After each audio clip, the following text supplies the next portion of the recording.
If you're not visible, you are invisible. These are the lines, someone really stick to it. My first experience, at MBC when I was 16, and that was the moment where I was like, this is what I'm going to do for the rest of my life. What was the first wow moment for you? When you finally make it into the BBC, that for me was a wow moment. When I finally had a pass which had my BBC card on it, that was another wow moment.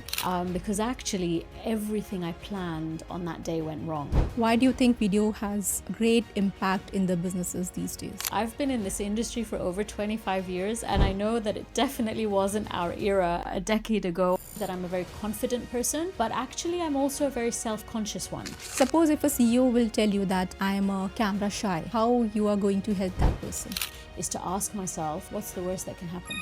The fame may get to them and they start to maybe behave a little differently. The easiest way to be present and be visible is to not put on a separate face of your comfort zone, to be more visible. Because if you are, that's where all the opportunities lie. Hello, wonderful viewers. Thank you so much for watching our podcast again and again. And we are back with an amazing episode again. If you're not visible, you are invisible. These are the lines, someone really stick to it and really wants to spread the mission of visibility amongst the people. So we have Reim El Houni with us from TI22, who is going to talk about the mission of visibility, why it is important and how you can actually gain the success out of it. So let's all welcome Reem. Hi Reem, welcome to our show. Thank you so much for having me. I'm excited to be here. We are equally excited. And I'm sure we are going to learn a lot. So you started at BBC and then you ended up launching your own media empire in Dubai. Was there a plot twist or any other moment which actually molded this journey in which even surprised you? Honestly, I am very fortunate that I have been very clear about my journey since I was a child. Like I'm someone who loves consuming content, and I always remember my first experience, at MBC when I was 16, and that was the moment where I was like, this is what I'm going to do for the rest of my life. So I don't believe there's been a plot twist. I think that I have literally just been, following a path and then pushing myself to the next stage, to the next stage, to the next stage, which has ultimately got me to where I am today. Okay. May I ask, what was the first wow moment for you? I've had so many wow moments, to be honest, and I'll never forget coming back to that first experience at MBC, because I was 16 years old and I absolutely love the world of television. And when you're finally in a gallery, you're in a studio and you're watching it live, I remember that sensation and that excitement of realizing, this medium that I've always loved consuming could actually become my career. So that for me was a big wow moment. But I would actually say the second wow moment wasn't that far later, because I was so obsessed with this industry. I used to watch or record my favorite TV shows. I record them on VHS tape, and then I used to watch them, and I used to write the names of everybody in the credits. I used to first name dot surname at bbc.co.uk, because I knew everybody at the BBC had the same email address. And eventually I got an opportunity on a very popular BBC TV show. So I think, when you finally make it into the BBC, that for me was a wow moment. When I finally had a pass which had my BBC card on it, that was another wow moment. But I think what was the biggest wow moment was I ended up working on a series with BBC Education. And the first time I saw my name on the credits of a TV show, I was 18. So to think that just a year earlier, I was, actively writing the names of people in the credits, and a year later, my name was one of them. Wow. I'm very, very fortunate that I had those moments when I was young, because it really has driven me forward throughout my whole career. That's wonderful. I think that was a bit of manifestation I can see in this whole conversation, right? I totally believe in manifestation, but I also want to be clear. I don't believe that you just put it out there and pray. Right. I do believe you put it out there, you focus on it, and then you do everything in your power to make it happen. So it's both the visualization along with the action planning that gets you there. So from Burj Khalifa openings to Expo 2020, do you ever pinch yourself during these massive productions and think, wait, I'm directing a history right now? I absolutely do, because, there's such unique moments, and then you realize that they are, moments in time that aren't going to get repeated. They're once in a lifetime. A lot of people know I have a very unique Burj Khalifa story, because actually everything I planned on that day went wrong. So when I think back to that actual production, I have a little bit of PTSD because everything I planned went wrong, but it was still an amazing show that people remember. I think with Expo 2020, I had a huge full circle moment. And that's because, when I moved to Dubai, I moved here 18 years ago. I had joined Dubai One. I was their second employee. I know the organization very well. I grew with them. I became an executive producer. I became head of events. So when I worked on Burj Khalifa, I was head of events at Dubai One. But, the full circle moment was when I worked on Expo 2020. It was over 10 years after I left Dubai One, and it was as the CEO of TI22 Films. So it was almost like that full circle moment of coming back to something you love, but this time, doing it with the whole world watching. You had 191 countries participating. The show aired globally, and we did it for 182 days, but this time under my own company with TI22 Films. So, it has such a special place for me, both from the impact of the event, but also what it meant for me personally and for our company's journey. So you always say the era of video is now. Why do you think video has a great impact in the businesses these days? I say the era of video is now is because I've been in this industry for over 25 years, and I know that it definitely wasn't our era a decade ago or even 5 years ago. And I can see the shift that it's had in terms of just marketing spends, in terms of even business owners understanding the impact it can have. Why does it matter so much? Because I think it's one of the only mediums that people really feel like they can get to know you. I've personally had my own journey of getting in front of the camera, getting comfortable with video. And since I've done it, like I meet people, I don't know who they are, and they've come up to me and they feel like they know me because they've been watching my content, they've connected with it in some way.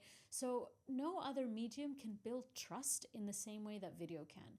And I think there are certain industries that really leverage that. People may not know this, but the number one industry that can leverage video is healthcare. Because if you think about yourself, and if you have any kind of ailment, you're going to Google. You're going to Google and you're going to try and find out who can help me with this. And if you see videos of a doctor, of a clinic, of a hospital, it gives you that trust. It gives you that confidence. You're like, okay, these are credible people. I like what they're saying. I think I can work with them. So, and that's across the board with so many different industries. I think it's healthcare, but anywhere, any industry which relies on trust or confidentiality, which means you've got lawyers, you've got accountants, you've got auditors, you've got psychologists, you've got therapists. All of these industries, just by leveraging video content, they're going to build relationships with their future clients without even knowing it. Okay. I think we all know that you face camera every day. Yes. What was that one mistake you made on camera which still makes you laugh? So I think that's an interesting question, because I think what's important for me to share with people is that I never used to face the camera. It's like I actually really didn't like it. I probably still don't like it. I just know it's important, right? And I was always very uncomfortable. And I think people are always very confused because they see that I'm a very confident person, but actually I'm also a very self-conscious one. So I didn't grow up very comfortable in my own skin and happy facing the camera. But I've had to teach myself to get over all of those mental hurdles and just do it.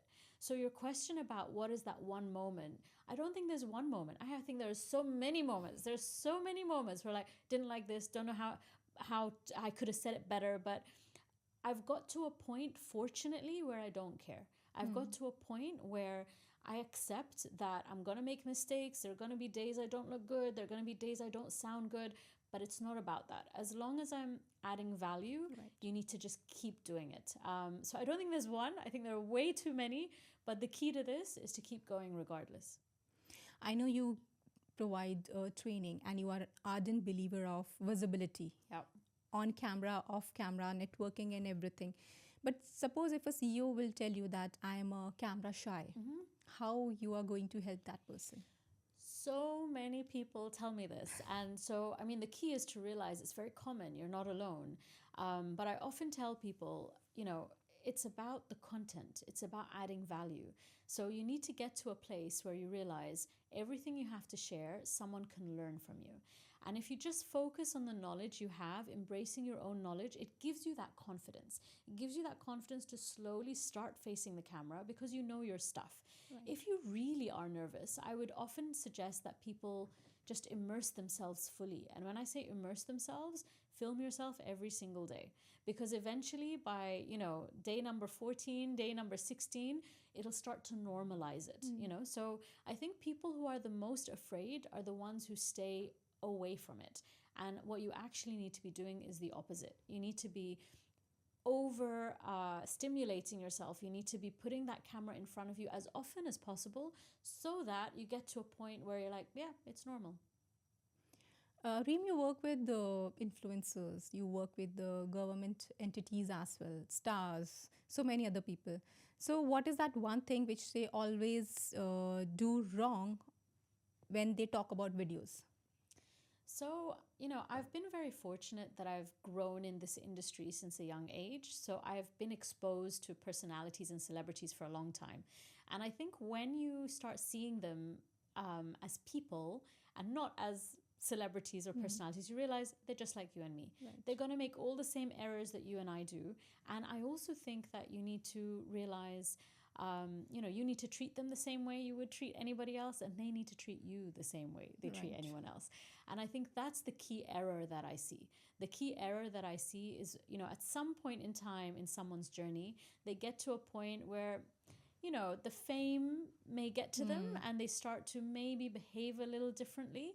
And I think that's probably the biggest error. It's really they're undervaluing the opportunity that they have, or they start to feel like, they're a bit big for the opportunity. I'm like, you're never big for the opportunity. You still need to rehearse the same way you always rehearsed. You still need to be available for the same amount of time.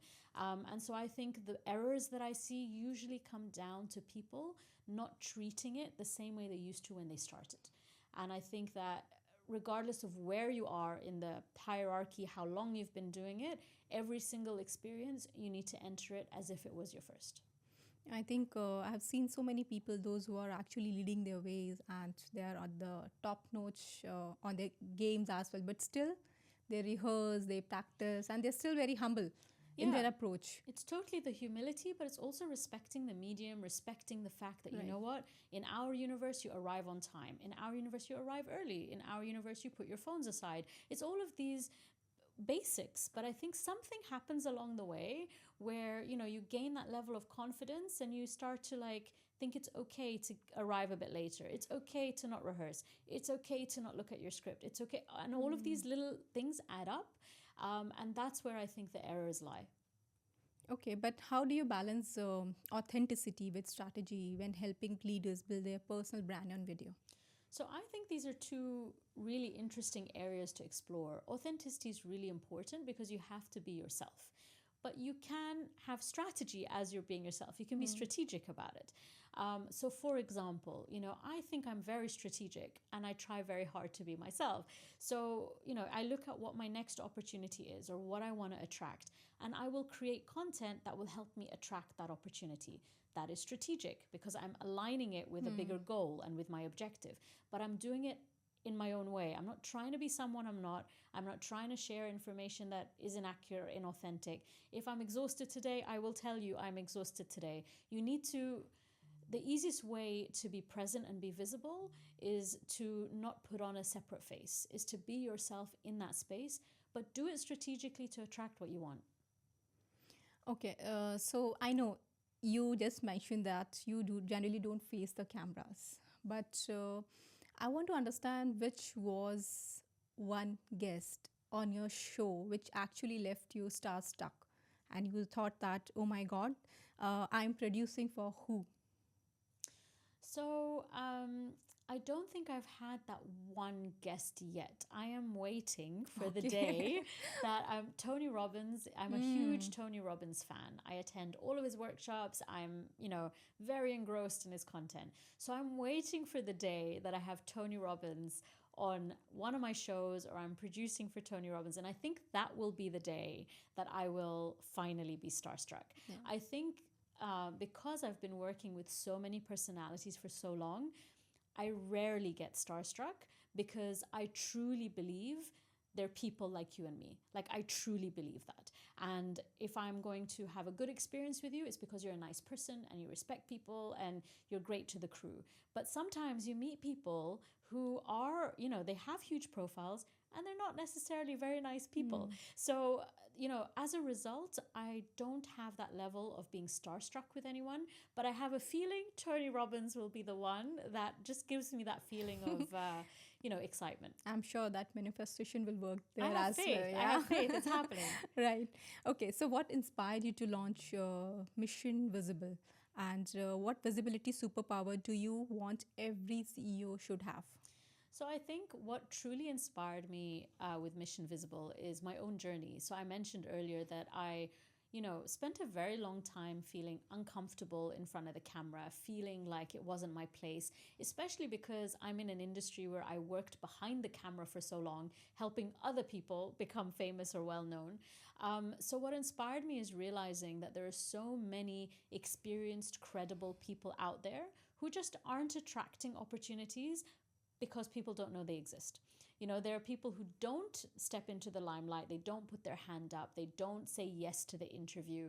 And I think, seeing myself in them, like I used to be that person, and I've managed to get myself out of it. And I thought, you know what, if I can do this, everyone else can do this. And slowly, we started offering these workshops and boot camps, and they're like 1-day experiences, 2-day experiences. And I could see people who come in the morning who are like really shy and nervous, and somehow they've managed to at least make it there. But by the end of the workshop, they come out like pretty comfortable. And I'm very proud of those transformations, but that's a 1-day transformation. It's a 2-day transformation. What happens tomorrow when you leave? What happens the months afterwards? Which is why Mission Visible was kind of my answer to, okay, let's create a community with all of these individuals to help them consistently push themselves out of their comfort zone. Because it can be easy to do as a one-off, right? But the objective here is like, how does this become a consistent part of your life that you're always pushing yourself out of your comfort zone to be more visible? Because if you are, that's where all the opportunities lie. And I always believe the people who are getting ahead of you, the people who are leapfrogging you, it's purely because they're more visible than you. I think that's a wonderful advice. Okay, so if suppose we'll give you a camera and we'll ask you to record a motivational message for your younger self, what it would be? So for my younger self, I genuinely would say stop overthinking, stop caring what everyone else has to say or think, start focusing on where your skills, your passion lies. And if you just focus on that and look ahead, there's nothing that can stop you from moving forward. Okay. So, Reem, this is the last question for you. Is there any advice for the females? Because I have personally seen and observed that sometimes females, we restrict ourselves to take a step forward, to go to that networking event, or maybe to go and just ask the question in a meeting or something like that. Any advice for them so that they can actually come out of this zone? So I think something everyone needs to realize is they're not alone. They think they are. They think like, oh, I'm the only one feeling like this. Oh my God, everyone else is stronger than I am. They can do it. They're more capable. Firstly, you definitely are not alone. But the one question that truly helps me get out of my comfort zone in every situation is to ask myself, what's the worst that can happen? And I use that every single day with every decision. So what's the worst that can happen? I put my hand up in a meeting. What's the worst that can happen? I say yes to the podcast. What's the worst that can happen? I say yes to the opportunity on stage. What's the worst that can happen? Think that through. And when you realize the worst that can happen is someone says no, the worst that can happen is you make an error on stage, the worst that can happen is, you need to repeat something. Can you live with that? You probably can. Right. So I think start looking at things as what's the worst that can happen, and are you going to regret saying no? Because a lot of the time, these opportunities, they don't repeat themselves, and if you have let it slide by, you only live once. There's no guarantee this opportunity is going to come again. So the two things for me is, am I going to regret missing this? And what's the worst that can happen? And that's honestly got me through every single chance, every single opportunity that's come my way, and forced me to keep saying yes. Because if I don't say yes, then it's a missed opportunity. Thank you so much for this wonderful advice. Even I'm learning a lot actually. I mean, you should be visible either on LinkedIn, your social media platforms. Do not miss out on any opportunities and whatnot. I think these small opportunities will give you ample big opportunities maybe in the future to actually come out and shine. So thank you so much for your time. Thank you so much for having me. And I'm excited to see more people visible, because as we started, if you're not visible, you're invisible. Invisible. And I'm sure with your help, there will be more. Thank you. Thank you so much.